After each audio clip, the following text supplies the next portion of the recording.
Chapter 22, posted the 28th of April, 2020. The local bookstore had 2 copies of The Princess Bride. I picked them up curbside on my lunch break. We'd both seen the movie and heard the book was excellent, so we decided to determine which one was better, the book or the movie. I dropped Cade's book off at his office, waving through the window. My phone rang. The book, I assume? Yes. And you pledge you won't read ahead no matter what. I put my hand on my hip. What kind of person do you think I am? The kind of person who reads the last chapter first. Cade had me there. I was, except for mysteries. I waited until I guessed the end before I read the last chapter.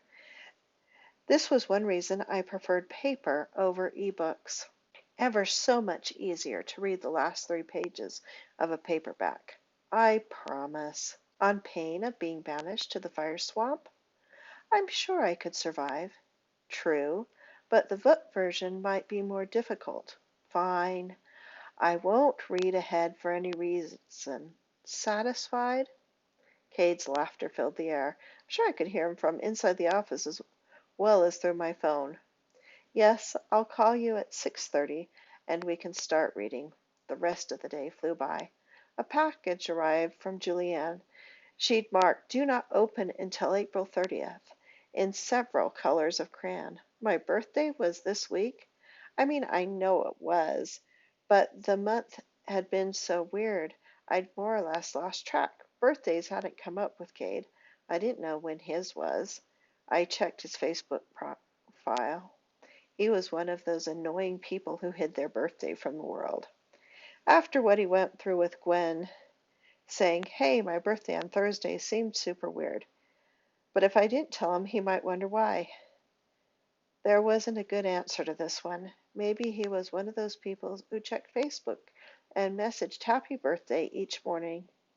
Considering he hadn't posted in a year, I doubted that. The longest hour of the day was from 5:30 to 6:30. I walked by the book at least 10 times. The problem was there wasn't anything to do. I'd cleaned out another corner of the basement on Saturday. Was a 1945 sewing machine worth anything? I'm pretty sure the piles of gingham fabric weren't. When the thrift stores reopened, they were going to be inundated. I called Cade at 6:25.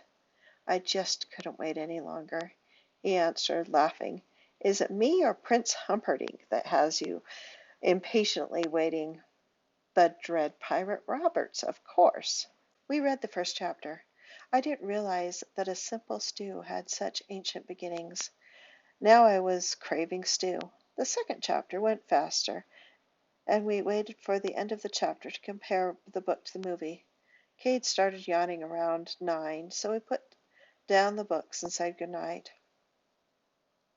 It nearly killed me not to read again until Tuesday night. Fortunately, it was end of the month close, so work kept me busy.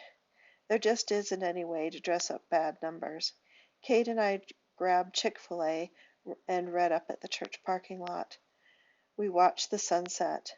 I still couldn't tell if I liked the book or movie better.